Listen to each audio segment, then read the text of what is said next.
Hello, it's Roger Bisby here from SkillBuilder, and in this video I want to show you how to fit a Keylite Sunlite. Now, if you've watched our other videos on fitting Keylite windows, you'll know they do a vast range of windows, but they also do sunlights. The difference between a window and a sunlight is that the sunlight is non-opening.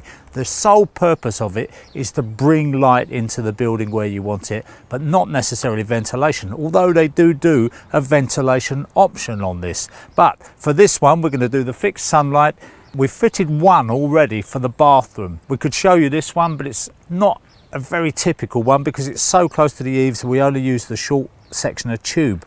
We're going to fit one round the corner to bring light into the hallway, and the reason we need to do this is because we built the extension. Rooms that previously had an outside window have now been plunged into darkness, so to bring some daylight back into those rooms, the easiest option is to fit a couple of sunlights, and as you'll see, they can be very effective.